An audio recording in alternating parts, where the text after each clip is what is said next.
ауызша, жазбаша түрде әдебиет арқылы да жетті. Кітап сан ғасырлық адам баласының ақыл-ойының жемісі, тарихы мен тағылымының алтын сандығы. Кітап дегеніміз алдыңғы ұрпақтан артқы ұрпаққа қалдырған мұрасы. Кітап оқудан тыйылсақ, ой ойлаудан да тыйылар едік деген еді ғой Ғабит Мүсірепов. Кітап алтын қазына. Мен кітап оқығанды жақсы көремін. Әсіресе өзім секілді балалар жайлы жазылған кітаптарды оқуды ұнатамын. Менің ең соңғы оқыған кітабым Абай атамыздың өлеңдер жинағы. Достар, артық білім кітапта, ерінбей оқып көруге деп ұлы ақынымыз Абай атамыз жырлап айтқандай, білім алуға ұмтылайық. Білім кітапта. Қазіргі балалардың көбісі компьютерде отырады.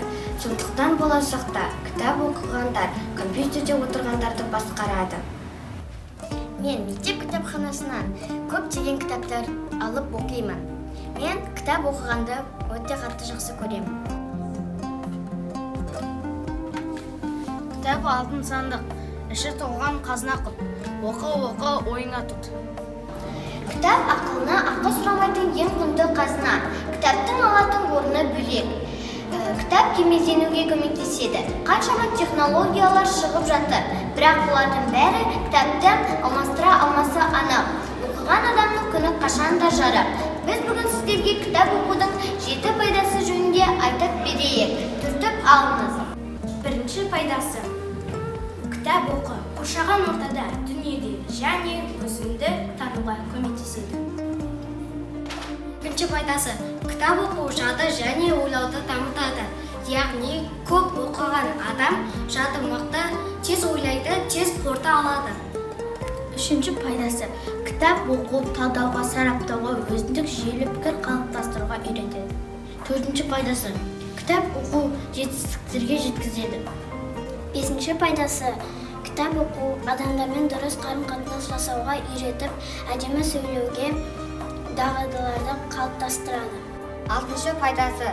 Сөздік қоры байиды және жалпы сауаттылық деңгейін реттейді. Жетінші пайдасы. Кітап оқу адам бойында бұғып жататын шығармашылық қабілеттерді дамытады. Кітапқа арнап өлең шығардым. Кітап оқыпта әрбір ісіне қамқор болған кішіге, білім құмар баланың кітап кірер түсіне. Кел балалар оқылып, бір Аллаға сыйынып, кел балалар оқылып, оқығанды көңілге ықыласпен тоқылып. Оқысаңыз балалар, шамнан жырақ жағылар, тілегенің алдыңнан іздемей-ақ табылар деп Ыбырай Алтынсарин атамыз айтпақшы.